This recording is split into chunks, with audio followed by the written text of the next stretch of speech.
Hi, my name is Michael Friedlander, and welcome to the Gift Tree. The story I'd like to tell you today is one that I've whimsically called, Well, Mr. Friedman. But before I do, let me tell you a little bit about the Gift Tree. As you probably know by now, the Gift Tree is a storytelling program in which we tell true stories that offer gifts that we think will make a difference for the better in people's lives. And certainly for each storyteller, the gift that they offer is something that made a great impact in their lives. And the story I'm about to tell you certainly had an impact on mine. What inspired me to remember this story, actually, was when I interviewed Vishal Amin, who is a decorated Marine Corps fighter pilot. He was telling us the story about how, as he was learning to fly the F-18 Hornet at Miramar, that's the home of Top Gun, he had to appear before some boards and where his instructors were questioning him. And if he didn't give the right answers, he could very well have been thrown out of that program. So it was quite high stakes for him. Anyway, that reminded me of when I had to appear for an oral examination when I took the South African bar exams. So that's what the story is about. But before I get into the story, there are a couple of things you should really know about the difference between taking the bar in California and taking the bar in South Africa. In California, you can take the bar without ever having spent a day in a law firm, without ever having drafted a contract, without ever having drafted a will, without ever having drafted pleadings. In South Africa, it's completely different. In South Africa, you're not allowed to take the bar unless you've served an apprenticeship of 2 to 3 years with a law firm. It's a kind of indentured servitude. They pay you pretty much nothing, but the good news is that if you do well, you're pretty much guaranteed a job at the end of it. And then the exam itself is quite different. In California, it's sort of a continuation of law school. In South Africa, they assume that what you learned at law school you now know, and the exam is totally practical. You have to draft pleadings, you have to draft a contract, there are ethics questions, there's bookkeeping. You have to know the double entry bookkeeping system, you have to know how to handle your client's trust funds. Totally practical. And then there's a civil and criminal procedure part where you have to know how long you have to file an appeal, when you have to respond to a pleading, and so forth. But totally practical. But the written part's not the difficult part. The real difficult part is what follows, which is an oral exam where you present yourself before 3 fairly senior lawyers who have your answers in front of them. And they can ask you any question, either relating to your answers or anything else. And there's no way to prepare for that. Absolutely nothing. So going in to that oral exam, I had mixed feelings. I wasn't happy about the bookkeeping and accounting. I thought it was a bit dodgy, my answers there. And you know, there's no way of knowing really how you did in the rest of the exam. So this is where the story starts. I'm in the waiting room, waiting for my oral exam. And as I say, the name of the story is, Well, Mr. Friedman.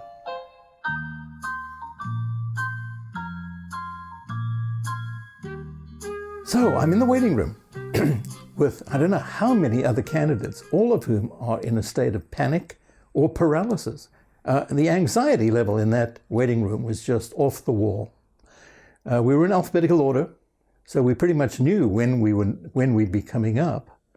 And you could have cut the anxiety with a knife. I mean, it was awful. Anyway, my turn came. They called me. I walked into this conference room, magnificent conference table, mahogany. You could see your face on the surface of the table.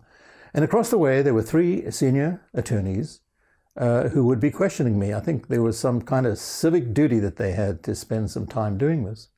And in front of them, they had, presumably, my answers in different colored books.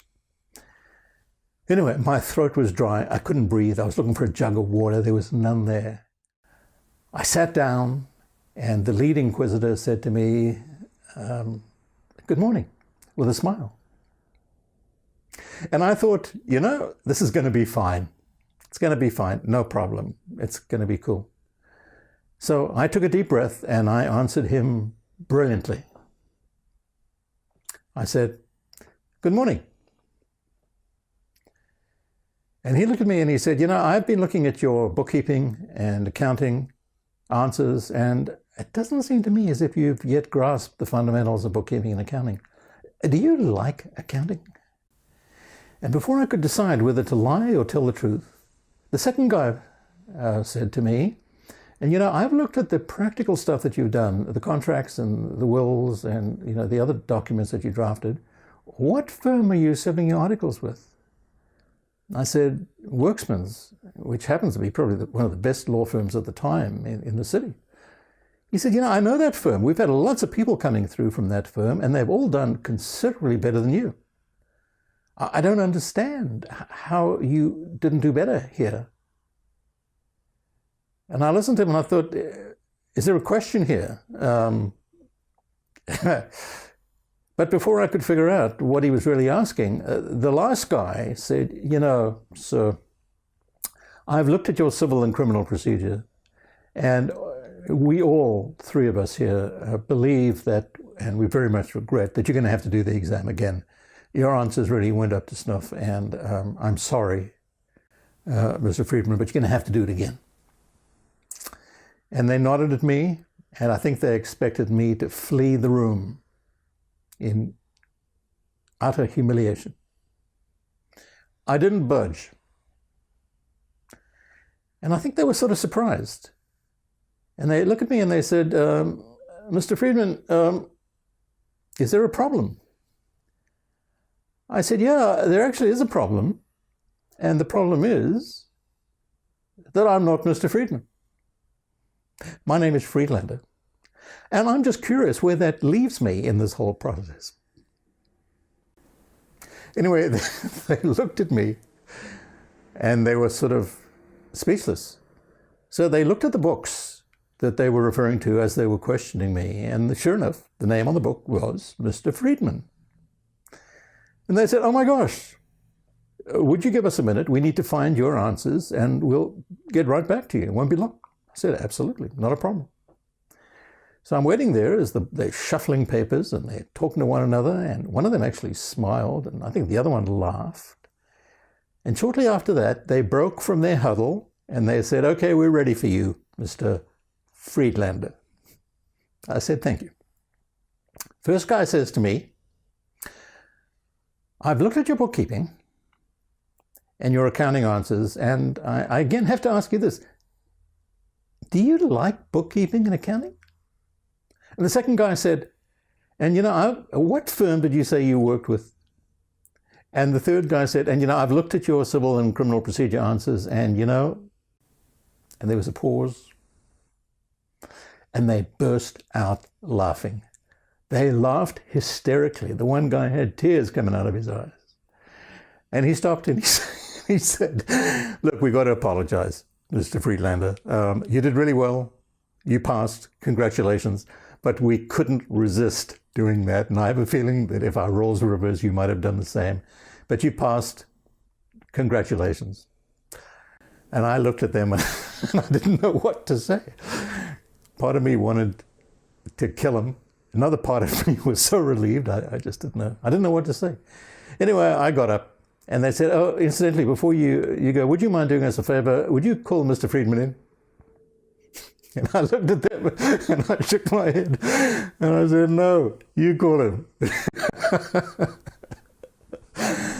Anyway, that's the story. And what's the gift? Well, the gift is this, is that everybody screws up. They really do. It can happen to the best of us.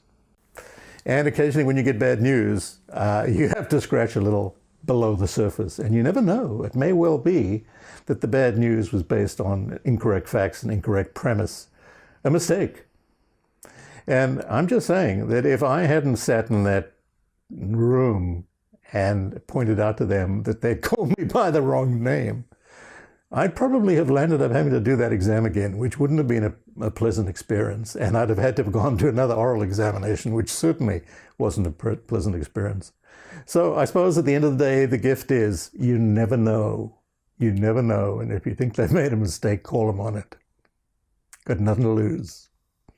Anyway, I hope you've enjoyed this story. I've enjoyed telling it again. And thanks to Vishal for reminding me, but otherwise I wouldn't have remembered it. And stay tuned. I've got a bunch more stories for you from my way distant past. Take care and Happy New Year. if you're watching this before the new year. If you're watching it after the new year, I still hope you have a happy new year. Thank you.